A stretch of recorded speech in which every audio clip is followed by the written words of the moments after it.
అందరికీ నమస్కారం. గీతమ్మ కథల ప్రపంచానికి స్వాగతం. నేను మీ గీతావాణి. ఇప్పుడు మనం శరత్ గృహదహనం అనే రచనను ఆస్వాదిస్తున్నాం.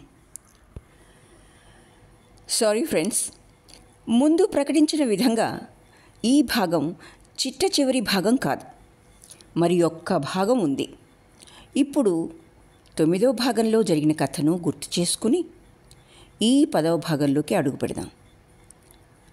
11వ భాగంతో కథ పరిసమాప్తమవుతుంది. సురేష్ బాబు ఒక సీల్ చేసిన కవరు అచల చేతికిచ్చి ఆమెతో వీడ్కోలు ధోరణిలో మాట్లాడతాడు. అప్పగింతలు పెడతాడు. ప్లేగు కారణంగా, డాక్టర్ల కొరత కారణంగా గ్రామాలకు గ్రామాలు శ్మశానాలుగా మారిపోతున్నాయని, డాక్టర్గా ఆ ప్రజలకు తనకు చేతనైనంత సాయం చేస్తానని, తాను మరలి వస్తానో రానో అని పలుకుతాడు. సురేష్లోని తెగింపును, త్యాగనిరతిని, వైరాగ్య భావనను అచల ఆశ్చర్యంతో గమనిస్తుంది. తనను ఒంటరిగా విడిచిపెట్టి పోతాను అన్నాడని విచలితురాలవుతుంది. అచల, సురేషులు గుర్రపు బండిలో రామ్ చరణ్ బాబు ఇంటికి ప్రయాణమై వెళ్తూ ఉంటారు. దారిలో అచల సురేష్ని ఇకపై తనను ప్రేమించడం లేదా అని ప్రశ్నిస్తుంది. దానికి సురేష్ సూటిగా సమాధానం చెప్పకుండా ఆ ప్రేమ భూతాన్ని మోసే శక్తి ఇకపై తనలో లేదని మాత్రం అంటాడు. హృదయం లేని దేహ సమర్పణ అన్నది దుర్భరమని తాను ఇప్పటికి తెలుసుకున్నానని, తాను పొరపాటు చేశానని ఒప్పుకుంటాడు. ఆమె గతికి ఆమెని ఒంటరిగా విడిచిపెట్టి వెళ్ళిపోవటానికి సిద్ధపడతాడు. సిగ్గు, లజ్జ, అవమానం అనేవి తన దరికి రాని చోటికి తనను తీసుకువెళ్ళమని అచల సురేష్ని కోరుతుంది. కనీసం అక్కడైనా తనను ప్రేమించగలవా అని సురేష్ ప్రశ్నిస్తే ఆమె వద్ద సమాధానం ఉండదు. అతని ఆలింగనంలో ఆమెకు స్పందన ఉండదు, అపరాధ భావన తప్ప. రామ్ చరణ్ బాబు ఇంటిలో మహిం తలవని తలంపుగా సురేష్ అచలల ఎదుట ప్రత్యక్షమవుతాడు. సురేష్ మహింను చూసి తడబడతాడు. అచల మూర్ఛపడి నేల కొరుగుతుంది. ఇక 10వ భాగంలో కథ ఇలా మొదలవుతుంది. ఇంటికి తిరిగి వస్తూ బండిలో కూర్చుని అచల అనుకుంది, మూర్ఛపడిన దాన్ని తెలివి రాకుండా ఉన్నట్టయితే బాగుండిపోను. ఎలాగూ నా చేతులతో నన్ను హత్య చేసుకోలేను కదా, అలా దానంతటదే మృత్యువు నన్ను కబళించి వేయకూడదు. తేలిగ్గా మరణించే ఉపాయం లేదా? సురేష్ ఆమెను ముద్దు పెట్టుకున్నాడు. ఎక్కడికైనా వెళ్ళిపోదామన్నావుగా, వస్తావా? పోదాం పద. రేపటి నుంచి ఇక్కడ ఎవ్వరికీ నా ముఖం చూపలేను. కానీ మహిం ఎవరికి ఏమీ చెప్పడు. సురేష్ ఒక దీర్ఘ నిశ్వాసం విడిచాడు. అవును, నేను మహిం స్వభావాన్ని ఎరుగుదును. ఎవరితోనూ ఈ విషయం చెప్పడు. ఆ మాట విని అచలాదేవి శరీరం వణికింది. ఆ తర్వాత ఇల్లు చేరే వరకు ఎవ్వరూ మాట్లాడలేదు. బండిలో నుంచి అచలను చేయూతనిచ్చి సురేష్ దింపాడు. నువ్వు నీ గదికి వెళ్ళి నిద్రపోవడానికి ప్రయత్నం చెయ్యి. నేను కొన్ని జరూరు ఉత్తరాలు రాసుకోవాలి అని చెప్పి తన గదిలోకి వెళ్ళాడు. అచల వెళ్ళి పక్క మీద పడుకుంది. తన వయస్సు ఎంత? ఈ అనుభవిస్తున్న వ్యధ ఎలాంటిది? ఈ దుర్గతి తనకు భగవంతుడు ఎందుకు రాసిపెట్టాడు? ఏమి మహాపాపం చేసింది తాను? ఈ రకమైన ఆలోచనలతో మృణాలిని తలుపుకు వచ్చింది. నిజానికి తాను కాపురానికి వెళ్ళిన కొత్తలో భర్తకు తనకు సరిగా పడలేదు. కానీ అతనికి జబ్బు చేసింది. ఆ రోజుల్లో పరిస్థితులు మారాయి. భర్తృవాల్లభ్యం లభించింది. తన గుండె ఆనందంతో వికసించింది. భవిష్యత్తులో తన సంసారం సుఖప్రదం కాగలదని ఊహాసౌధాలు కట్టుకున్నది. ఆ సంతోషంలో ఇతరుల దుఃఖాల ఎడ కరుణభావం కలిగింది. ఒక రోజున వెళ్ళి మృణాళిని కౌగలించుకొని, అక్క, నువ్వు గనక మా సమాజానికి చెంది ఉన్నట్లయితే నీ జీవితం ఇలా వ్యర్థమైపోతూ ఉంటే ఊరుకోను అన్నది. మృణాళిని నవ్వి, ఏం చేస్తావేమిటి, మళ్ళీ పెళ్లి చేస్తావా అని అడిగింది. ఎందుకు చెయ్యను, కానీ ఇప్పటికైనా శాస్త్రాల మాట ఎత్తక నా మాట విను. శాస్త్రాలంటే నాకు మహా చెడ్డ భయం. మృణాళిని అలాగే నవ్వుతూనే ఉంది. సరే, నీకులాగే నేను ఆలోచించడం నేర్చుకుంటాననుకో, నీ కోరికే ఒప్పుకుంటాననుకో, ఎవరో ఒకరు పెళ్ళికొడుకు దొరుకుతాడనుకో అంటూ అర్థోక్తిలో పక్కపక్క నవ్వింది. ఆ నవ్వు చూసి అచ్చలకు కోపం వచ్చింది. నువ్వు ఎప్పుడు కూడా మా సమాజపు ఆచారాలను అసహించుకుంటూనే మాట్లాడతావు. మా సమాజపు పెద్దలంతా మూఢులేనంటావా?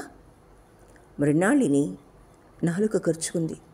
చిచి, నేనెప్పుడు అలా అనను. వివాహాన్ని మీరొక సామాజిక విధానంగా భావిస్తారు. అందుచేత మంచి చెడ్డలు బాగా విచారిస్తారు. యుక్తులతో, తర్కంతో మీరు ఆ విషయంలో నిర్ణయానికి వస్తారు. కానీ మాకు వివాహం ఒక ధర్మం. భర్తను హిందూ స్త్రీ ఈ దృష్ట్యా గ్రహిస్తుంది. ఈ విషయం తర్కానికి అతీతమైనదమ్మా. అచల ఆశ్చర్యాన్విత అయింది. అయితే మానవ ధర్మం మారదా?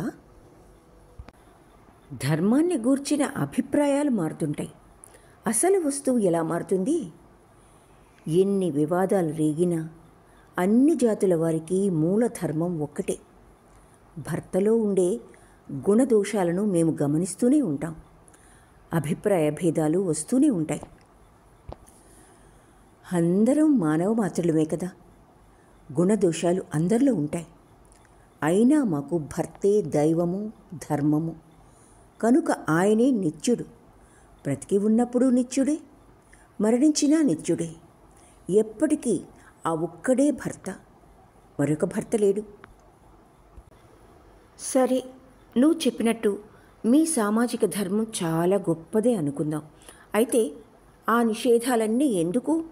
ఎక్కడికి వెళ్ళకూడదు, స్వేచ్ఛ లేదు, జీవితమంతా సంకెళ్ళే. ఎందుకే దాగి ఉండవలసిన అవస్థ స్త్రీకి? పరీక్షకు నిలిచినప్పుడు కదా సతీత్వపు విలువ, ఆవేశంగా పలికింది అచల. మృణాళిని మందహాసం చేసింది.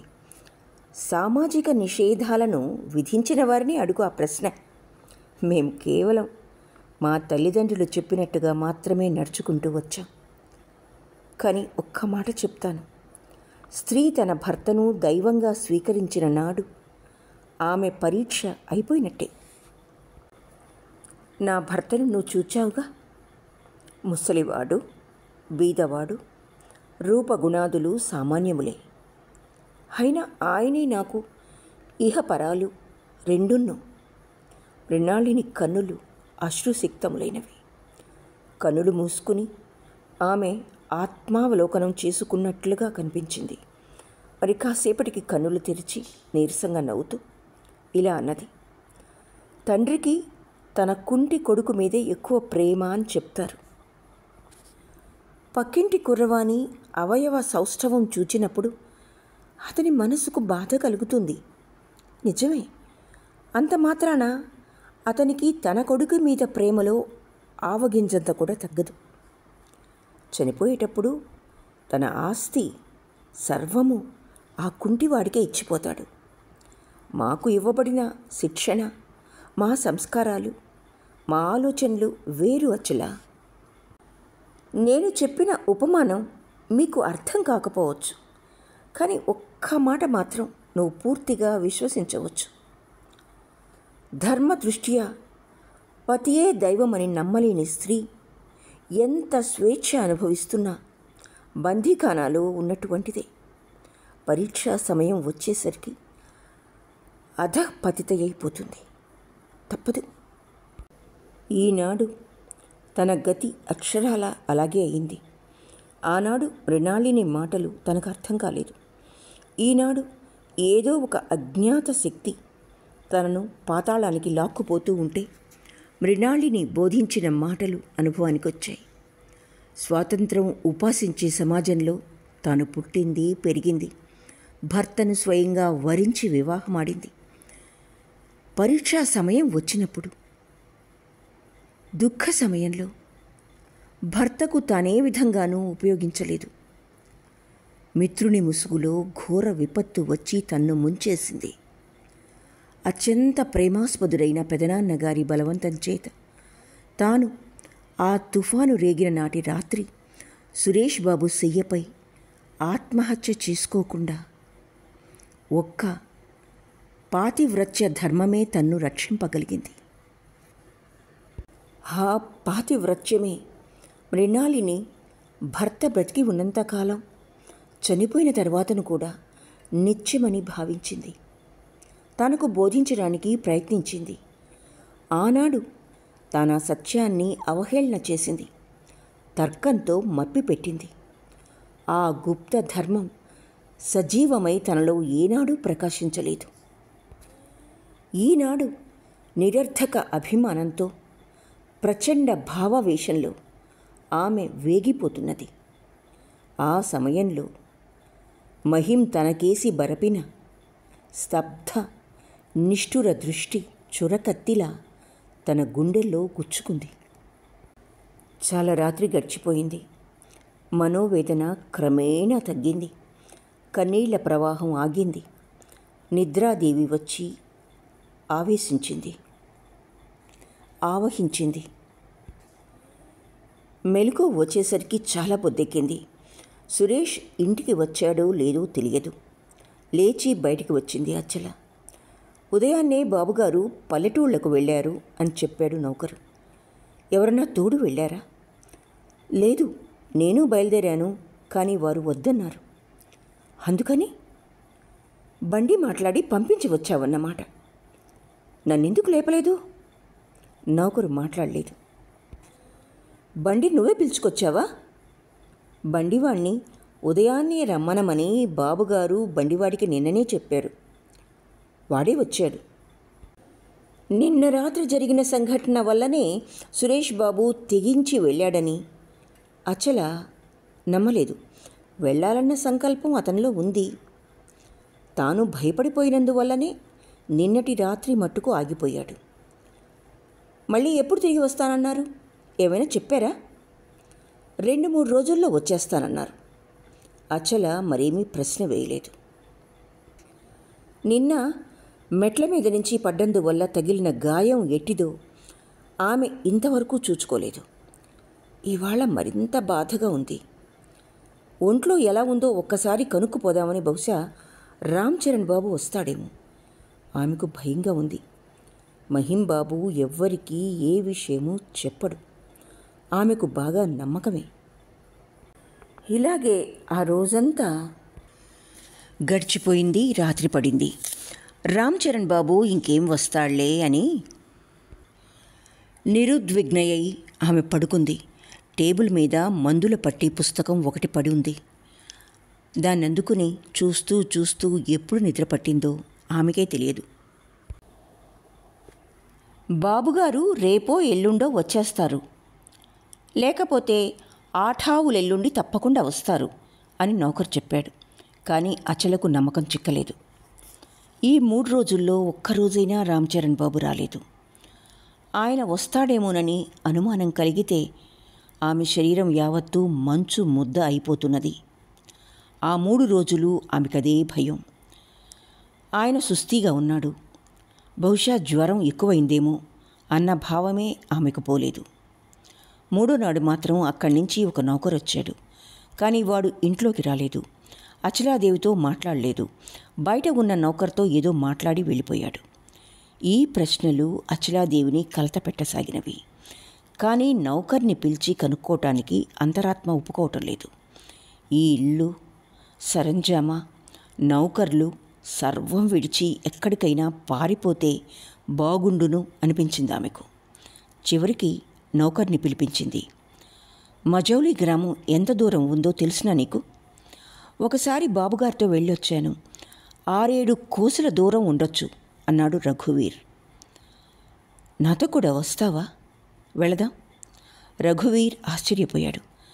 అక్కడ తీవ్రంగా ప్లేగు వ్యాధి ప్రబలి ఉంది అమ్మగారు. నీకు భయంగా ఉంటే నాతో కూడా ఎవరన్నా వస్తారేమో కనుక్కో. డబ్బు ఎంత కావాలంటే అంత ఇస్తాను. మీకు భయం లేకపోతే నాకు మాత్రం భయం ఎందుకండి అమ్మ? కానీ దారి రాళ్ళు రప్పలు, బండి వెళ్ళదు. పోనీ డోలీ ఒకటి మాట్లాడి పట్టుకురా, ఆలస్యం చేయకు. రఘువీర్ డోలీ తెచ్చాడు. ఒక కంబళి కర్రా పుచ్చుకొని తాను కాలినడకన బయలుదేరాడు. ఇంటి కాపలాకు నౌకర్లను వినియోగించి అచలాదేవి బయలుదేరింది. అప్పుడు ఆమె మనస్సులో గత సంఘటనలన్నీ స్వప్నంలో గిర్రున తిరిగాయి. తన గతి ఇలా అవుతుందని ఎన్నడూ అనుకోలేదు కదా. అచలాదేవి మజౌలి పల్లె చేరేసరికి సూర్యాస్తమయమైంది. త్రోవలో ఉన్న పల్లెటూళ్ళన్నీ చాలా వరకు ప్లేగు వ్యాధిచే పాడుపడిపోయాయి. ఎక్కడ చూచినా పీనుగ పెంటలే. శవాల్ని వల్లకాటికి మోసుకుపోయేవాళ్లే. అచ్చలకు రుద్రభూమిలో ప్రయాణం చేస్తున్నట్లనిపించింది. మజౌలి చేరాక వారిని వీరిని విచారించగా డాక్టర్ సురేష్ ఉన్న చోటు తెలిసింది. ముందుగా రఘువీర్ ఉనికి వెళ్ళాడు. వసారాలో ఒక మంచం మీద పడుకున్నాడు సురేష్. ఒక ముసలి స్త్రీ విసురుతూ పక్కన కూర్చుంది. బాబూ! సురేష్ ఉలిక్కిపడి కళ్ళు తెరిచి చూచాడు. ఎవరు? రఘువీర్? రఘువీర్ నమస్కారం చేసి దగ్గరకొచ్చాడు. కాలిపోయిన సురేష్ బాబు ముఖం చూస్తుంటే అతని నోట మాట రాలేదు. నువ్వు ఇక్కడికి రావటం ఏమిటి? రఘువీర్ ద్వారం కేసి చూపుతూ అమ్మగారు అన్నాడు. నిన్నిక్కడికి వెళ్ళి రమ్మన్నదా అని సురేష్ అడిగాడు, ఆశ్చర్యపడుతూ మంచం మీద లేచి కూర్చుని. లేదు బాబు, ఆమె కూడా వచ్చారు. సురేష్ ఒక్క నిమిషం సేపు గుడ్లొప్ప చెప్పి చూచాడు. మెల్లగా మళ్ళీ పడుకున్నాడు. అచల లోపలికి వచ్చింది. పక్క మీద ఒక మూల కూర్చుంది. రా కూర్చో అని మాత్రం మర్యాదపూర్వకంగా అన్నాడు సురేష్. చిన్నప్పటి నుంచి అతడు ఆవేశానికి దాసుడు. ఆత్మ సంయమనం ఎరుగడు. కానీ ఇటీవల రాంబాబు గారింట్లో మహిం తన వైపు తీక్షణ దృష్టి విసిరి మారు మాట్లాడకుండా ముఖం తిప్పుకొని వెళ్ళిపోయాడు. ఆ క్షణంలో ఆత్మ సంయమన ఆవశ్యకత సురేష్కు జీవితంలో ప్రప్రథమంగా గోచరించింది. ఇప్పుడు అచలాదేవి హృదయంలో ఆ క్షణాన రేగిన ఉన్మత్త ఆవేగంతో ఘర్షణ పడుతూ కళ్ళు మూసుకుని అలాగే మౌనంగా ఉన్నాడు. హృదయంలోని పశ్చాత్తాపాన్ని లేశమాత్రము బయటికి ప్రకటింపనీయలేదు. చివరికి రఘువీర్ బయటికి వెళ్ళాడు. సురేష్ కళ్ళు తెరిచాడు. నా ఉత్తరం అందిందా? లేదు అన్నది అచల వంచిన తల ఎత్తకుండానే. ఉత్తరం అందకుండానే వచ్చేసావా? ఆశ్చర్యంగా ఉంది. అయినా నువ్వు రావటం ఒక అందుకు మంచిదే. మరొకసారి నిన్ను చూడగలిగాను అంటూ సురేష్ బాబు ఒక క్షణం సేపు ఆమె వదనం అవలోకించి మళ్ళీ అన్నాడు. నా మూలాన నీకు చాలా దుఃఖం కలిగింది. ఆ మరణాంతము అది వదిలిపోయే దుఃఖం కాదు. నేనే అపరాధం చేశాను. నువ్వు మహిమను ఇంత అధికంగా ప్రేమిస్తున్నావని నేను అనుకోలేదు. అచల వంచిన తల ఎత్తలేదు. సురేష్ మళ్ళీ అన్నాడు. అదీగాక మానవుల మనస్థైర్యంలో నాకు నమ్మకం లేదు. దేశకాలాలను బట్టి నడుస్తుందది. ప్రేమ కూడా అంతే అనుకున్నాను. నీ శరీరాన్ని పొంది నీ మనస్సును కూడా పొందగలనని, నీ ప్రేమ కూడా దుష్ప్రాప్యం కాదని అనుకున్నాను. నా సర్వస్వం నీకిచ్చి నిన్ను లోభ పెట్టగలను అనుకున్నాను. ఎప్పటికైనా నా అదృష్టం తిరిగి నీవు ప్రసన్నురాలవై నన్ను మన్నిస్తావనుకున్నాను. అచల నేలకేసి చూస్తూ కూర్చుంది. గ్రామంలో అందరూ ప్లేగు భయం వల్ల పారిపోయారు. ఇక్కడ మీ పని అయిపోతే వెళ్దాం, ఇంకే దేశానికైనా. డెహ్రీలో ఇంకా ఒక్క క్షణం కూడా ఉండలేం అన్నది ఆమె లజ్జాన్వితయ్యై మృదుల కంఠాన. నాకు తెలుసు ఆ సంగతి అని సురేష్ ఒక నిట్టూర్పు విడిచాడు. మరి కాసేపాగి మెల్లగా, ఇవాళ ఉదయం 2 ఉత్తరాలు రాశాను, నీకొకటి, మహింకొకటి. అతడు డెహ్రీలోనే ఉంటే ఉత్తరం అందగానే తప్పకుండా వచ్చేస్తాడు అన్నాడు. వారికి ఎందుకు రాశారు? భయ విస్మయాలతో అచల ప్రశ్నించింది.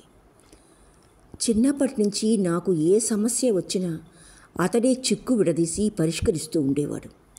అంతటి ధైర్యం అతనిలో ఉంది. అతడే మళ్ళీ ఇప్పుడు నాకు కావలసి వచ్చాడు. అచలాదేవి గుండె దడదడలాడింది. నేలకేసి చూస్తూ కూర్చుంది. సురేష్ ఇంకా ఇలా అన్నాడు. ఉత్తరంలో అన్ని విషయాలు రాశాను, చదువుకుంటే అతనికే తెలిసిపోతుంది. ఆనాడు నా వీలునామా నీ చేతికిచ్చాను, జ్ఞాపకం ఉంది కదూ? అందులో రాసినట్లు నా ఆస్తి అంతా నీ అధీనంలోనే ఉంటుంది.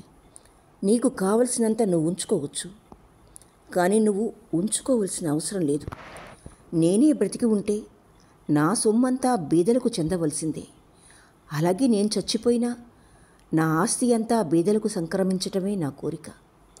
నా వస్తువు ఒక్కటి కూడా నువ్వు ఉంచుకోవద్దు అచల. నీకు శాంతి చేకూరవలనని నా ఆశ. నన్ను పూర్తిగా మర్చిపో. ప్రపంచంలో మనం అనేక దుఃఖాలు సహించగలుగుతున్నాం. ఏనాటికైనా నా వల్ల కలిగిన దుఃఖాన్ని నువ్వు మర్చిపోయి సుఖశాంతులు పొందవలనని నా ఆకాంక్ష. సురేష్ మాటలు వింటుంటే అచలకు భయం అనిపించింది. అలా మాట్లాడకండి. ఏది, ఒక్కసారి లేచి కూర్చోండి. ఇక్కడి నుంచి తొందరగా పారిపోయే ఉపాయం ఆలోచించండి. ఆమె భయం, ఆవేశం అర్థమై కూడా సురేష్ మాట్లాడలేదు.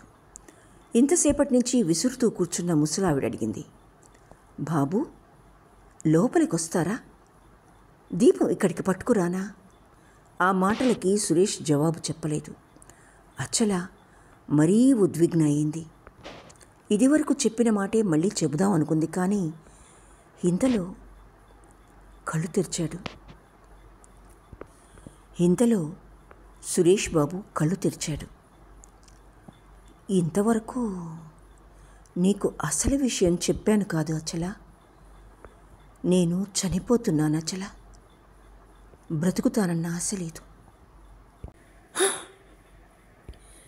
ఏదో అవ్యక్త ధ్వని అచలాదేవి కంఠంలో నుండి వెలువడింది. రాతి బొమ్మలా కూర్చుండిపోయింది. నేను బుద్ధిపూర్వకంగా చచ్చిపోతున్నానని ఎవ్వరూ అనుకోకండి. అది అబద్ధం. అలా మీరనుకుంటే మరణవేదన కన్నా ఎక్కువ బాధను అనుభవిస్తాను.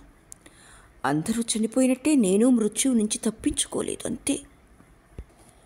అచల ఏమీ పలకలేదు. మాట్లాడగల శక్తి ఆమెలో లేదు. భీత హరిణము వలె ఉన్న ఆమె మూర్తిని సురేష్ చూచాడు. ఇక్కడికి రాకుండా ఉండలేకపోయాను. అందుచేతనే ఆనాడు నీతో చెప్పకుండా కూడా వచ్చేశాను. వచ్చి చూస్తే ఈ గ్రామస్తులంతా అంతకుముందే ఎక్కడికో పారిపోయారు. ఈ ఇంట్లో ఒక నౌకరు చనిపోయాడు. వాడి దహన క్రియలు నేను జరిపించాను. ఆ తర్వాత ఇంటికి వచ్చేద్దాం అనుకున్నాను. ఇందులో ఒక కుర్రవాడు ఏడుస్తూ వచ్చాడు. వాళ్ళ అమ్మకు సుస్థిగా ఉందిట. వెళ్ళి ఆపరేషన్ చేసొచ్చాను. అడ్డం పడ్డాను. ఎన్ని ఆపరేషన్లు చేశాను, ఎంత జాగ్రత్తగా ఉంటాను. అయినా ఈసారి పెద్దమ్మవారు నెత్తి మీద కూర్చుంది. నా బొటన వేలు కోసుకుపోయింది. వెంటనే ఇక్కడికి వచ్చి కట్టుకున్నాను. బయలుదేరి ఇంటికి రావటానికి వీలుంటే రాలేకపోయానా? నిన్న రాత్రి నుంచి జ్వరం వస్తోంది. ఉదయమే మీ ఇద్దరికీ ఉత్తరాలు రాసి పంపించాను. అచలాదేవి కన్నీళ్ళు ఆపుకొని వ్యాకుల చిత్తై నేనెక్కి వచ్చిన డోలీలో మీరు కూర్చుని వెళ్దాం పదండి, తక్షణం వెళ్దాం, ఒక్క నిమిషం కూడా ఇక్కడ ఉండొద్దు. మరి నీవో? నేను నడుస్తాను. నడుస్తావా అంత దూరం? మీ కాళ్ళు పట్టుకొని బ్రతిమాలుతున్నాను, ఏమీ అడ్డు చెప్పకండి, తక్షణం బయలుదేరండి అంటూ అచల ఏడుపు ఆరంభించింది. సురేష్ ఒక దీర్ఘ నిశ్వాసం విడిచాడు. సరే, అలాగే. కానీ నిజానికి వెళ్ళవలసిన అవసరం లేదు. అచల లేచి బయటకొచ్చింది. ఒక చెట్టు కింద కూర్చుని రఘువీర్ శనగలు తింటున్నాడు. రఘువీర్, బాబుకు బాగా జ్వరంగా ఉంది, వెంటనే ఇంటికి తీసుకుపోవాలి. డోలీ వాడికి ఎంత డబ్బు కావలసినా ఇస్తామని చెప్పు. అమ్మగారి వ్యాకుల కంఠస్వరం విని రఘువీర్ ఉలిక్కిపడ్డాడు. కానీ వాడు ఇద్దరినీ మోయలేడు అమ్మగారు. ఇద్దరినీ మోయనక్కర్లేదు, నేను నడిచే వస్తాను, ఆలస్యం చేయకు. వాడేడి? కిరాయి తీసుకుని దుకాణంలో ఏదైనా తిని రావడానికి వెళ్ళాడు, పిలుచుకొస్తానుండండి అంటూ రఘువీర్ శనగలు మూట కట్టుకుని పరిగెత్తిపోయాడు. అచల తిరిగి లోపలికొచ్చింది. సురేష్ తలగడ దగ్గర కూర్చుంది. అతని నుదురు మీద తన చెయ్యి మోపింది. అతి వేడిగా ఉన్నది. మంచం దగ్గర ఒక సీసా ఉంది. మీకు మందా అది అని అడిగింది అచల. అవును, నేనే కలుపుకున్నాను, కానీ తాగలేదు. ఎందుకు తాగలేదో అడిగి ప్రసంగం పెంచవలనన్న తలంపు ఆమెకి లేదు. వెంటనే మందు పోసి తాగించింది. తరువాత చాలాసేపటి వరకు సురేష్ నిశ్శబ్దంగా ఎంతో బాధపడుతున్నాడు లోలోన. అచలాదేవి అది గ్రహించింది. ఆమె గుండె పగిలిపోతున్నట్టుంది. ఆలస్యమవుతున్నది. రఘువీర్ ఇంకా రాలేదు. అచల మాటిమాటికి ద్వారం దగ్గరికి వెళ్ళి చూచి వస్తోంది. నిమిషం యుగంగా గడుస్తున్నది. ఎంతో పొద్దుపోయాక రఘువీర్ రోజుకుంటూ వచ్చి డోలీవాడు డోలీ తీసుకుని వెళ్ళిపోయినట్టున్నాడు. ఎక్కడా కనిపించలేదు. వెళ్ళిపోయాడా? అప్పుడే ఎందుకు వెళ్ళాడు? నా సర్వస్వం ఇచ్చిన ఇప్పుడు నాకు ఒక డోలీ కూడా దొరికేట్టు లేదన్నమాట. అచలాదేవి కంఠస్వరం వికృతంగా ధ్వనించింది. రఘువీర్ చాలా చిన్నపుచ్చుకున్నాడు. ఇటువంటి ఆపత్ సమయంలో తానెంతో పొరపాటు చేసినట్లు బాధపడ్డాడు. తిన్నగా బయటికి వెళ్ళాడు. ఆదుర్దపడి ఏం లాభం అచల? ఒకవేళ డోలీ దొరికినా ప్రయోజనం లేదు, దొరక్కపోవటమే నాకు మంచిది. అచల ఏమీ మాట్లాడలేదు. అరచేత్తో నుదురు ఒత్తుకొని రాతి బొమ్మలా కూర్చుంది. పాడుబడిన పల్లెటూరు. బయట గాఢాంధకారం. ఈ చీకటిలోకి తదేకంగా చూస్తూ కూర్చుంది అచల. ఈ చీకటి వల్ల ప్రయోజనం ఏమిటి అన్న ప్రశ్న ఆమె హృదయంలో పొడచూపింది. తన జీవన కురుక్షేత్రంలో ఏమిటి ఈ మహాసంగ్రామం? ఈ యుద్ధం వల్ల తనకేమి ప్రయోజనం? ఈ ప్రపంచం, ఈ హైన్యం, ఈ స్వార్థం సర్వం విడిచిపెట్టి ఈ చీకట్లో తాను అంతర్లీనమైపోతుందా? ఆ తరువాత తన ఈ జీవితం యావత్తు కురుక్షేత్రంలాగా పీనుగు పెంటలమయమై యుగ యుగాంతరాల వరకు గౌలు కొడుతూ ఉంటుందా? అసలు ఈ కురుక్షేత్ర యుద్ధం దేనికి ఆరంభమైంది? ఎవరు ఆరంభించారు? ఆరంభించిన వ్యక్తి తన సమస్త ఐశ్వర్యం, సంపద, స్వజనం వదులుకొని నిస్సహాయుడై మరణింపనున్నాడు. అతడు ఒక్కడే ఇంత విప్లవం లేవదీశాడా?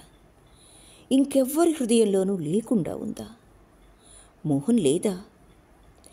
ఎవరూ ఇంత పాపం చెయ్యనే లేదా? హఠాత్తుగా ఆమె ఆలోచనలన్నీ ఆగిపోయినాయి. ఎవరో వచ్చి గొంతు గట్టిగా పిసుకుతున్నట్టు ఆమెకు బాధగా ఉంది. ఇంతలో సురేష్ మంచినీళ్ళు అడిగాడు. అచలాదేవి వంగి మంచినీళ్లు తాగించింది. మళ్ళీ నిశ్చేష్టయ్యి కూర్చుంది. ఆ సమయంలో ఆమెకు శాంతి లేదు, క్లాంతి లేదు, నిద్ర రావటం లేదు. గుడ్లు ఒప్పజెప్పి బయట అంధకారంలోకి చూస్తూ కూర్చుంది. చాలా రోజుల నుంచి మహాభారత యుద్ధం సాగుతూ వచ్చింది. ఈనాడు అంతిమ సర్వనాశన కాండ కళ్లకు గోచరమవుతున్నది. 4 వైపులా రక్తపు టేరులే ప్రవహిస్తున్నవి. అనేక మంది ఒకరినొకరు పొడుచుకుని చచ్చిపోతున్నారు. లక్షలు కోట్లు చితులు మండుతున్నవి, ఆరుతున్నవి. వాటిలో నుంచి లేస్తున్న పొగతో స్వర్గ మర్త్య లోకాలు అమృతములైపోయినవి. ఆమె కన్నుల వెంట అశ్రువులు రాలి సురేష్ బాబు దిండు మీద పడుతున్నవి. ఈశ్వర, నేను చాలా దుఃఖం అనుభవించాను.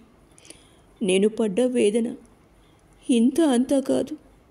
ఈనాడు నువ్వు ఈ సురేష్ బాబును క్షమించి రక్షించు. నాకు తల్లి లేదు, తండ్రి లేడు, తోడు లేడు, భర్త లేడు. ఇంత సిగ్గు మల్లదానికి ఎక్కడా నిలువ నీడలేదు. సహించవలసిన నైత్యత అంతా సహించాను. ఇంక నన్ను ప్రపంచంలో ప్రాణాలతో ఉంచొద్దు ప్రభు. శీఘ్రంగా నన్ను నీ వద్దకు తీసుకుపో అని లోలోన ప్రార్థిస్తున్నది ఆమె. అమ్మగారు! అప్పుడే తెల్లవారుతూ ఉంది. పిలుపు విని అచల ఉలిక్కిపడ్డది. ద్వారం దగ్గర రఘువీర్ నిలిచి ఉన్నాడు. ఎవరో వచ్చారని చెప్పడానికి అతడొచ్చాడు. ఏమిటి రఘువీర్ అంటూ అటుకేసి చూచింది అచల. మహిం లోపలికొచ్చాడు. ఇద్దరి చూపులు కలిశాయి. ఆమె కంపించింది. చూపులు నేలకు దించుకుంది. క్షణమాత్రంగా మహింబాబు ద్వారం దగ్గరే స్తంభించిపోయాడు. తిన్నగా లోపలికొచ్చాడు. అచల తల ఎత్తలేదు, జవాబు చెప్పలేదు. తనకేమీ తెలియదన్నట్టు నిల్చుంది. ఎలా ఉంది సురేష్కు అని అడిగాడు మహిం మృదువుగా. మహింబాబు చేరువుకొచ్చి సురేష్ నుదుటి మీద చేయి పెట్టి చూచాడు. సురేష్ కన్నులు తెరిచాడు. ఆ కనులు నిస్తేజములు చూచి మహింబాబు విచలితుడైనాడు. అతని నోటి వెంట మాట రాలేదు. కాసేపాగి ఎలా ఉంది సురేష్ అని అడిగాడు. ఏమీ బాగులేదు. నేను వెళ్ళిపోతున్నాను. నువ్వు వస్తావని అనుకున్నాను. దగ్గర కూర్చో. మహింబాబు మంచం మీద కూర్చున్నాడు. డెహరీలో డాక్టర్ ఉన్నాడు. నా బండిలో ఎలాగో వద్దు, లాభం లేదు. నన్ను ప్రశాంతంగా వెళ్ళిపోని. కానీ ఇంతవరకు అవును, ఇంతవరకు తెలివితోనే ఉన్నాను. అయినా మాటిమాటికి ఏదో మరుపు వస్తున్నది. బ్రతికినన్నాళ్ళు నేను బీదజనులకు సరిగ్గా అక్కరకు వచ్చాను కాదు. నా మరణానంతరం నా సంపద అయినా వారికి చెందాలి. ఈ మాట చెప్పడానికే నిన్నిక్కడికి పిలిపించాను. అంతేగాని క్షమాపణ వేడుకుని కావ్య రచన చేసే శక్తి నాలో లేదు. మహిం మాట్లాడలేదు. సురేష్ ఇంకా ఇలా చెప్పసాగాడు. అటువంటి విషయాల్లో నాకు విశ్వాసం లేదు. నాకు నచ్చవు కూడాను. నీ క్షమాపణ నేను ఆశించను. నా వీల్నామా రాశాను. అచలాదేవికి నేనేమీ ఇవ్వలేదు. ఏదో ఇచ్చి ఇంకా ఆమెను అవమానించటం నాకు ఇష్టం లేదు. కానీ అవసరమైతే మాత్రం, ఆమెకిష్టమైతే మాత్రం ఆమెకు కావలసినంత తీసుకోవచ్చు. నా వీలునామాలోని అంశాలు పూర్తిగా జరగగలందులకు నీ జోక్యం అవసరం. నీకు ఆశ లేదు, దేని మీద లోభం లేదు. అచలా, నువ్వు రాత్రంతా మేలుకునే ఉన్నావు. వెళ్ళి ముఖం కడుక్కో, వెళ్ళు. అచల లోనికి వెళ్ళిపోయింది.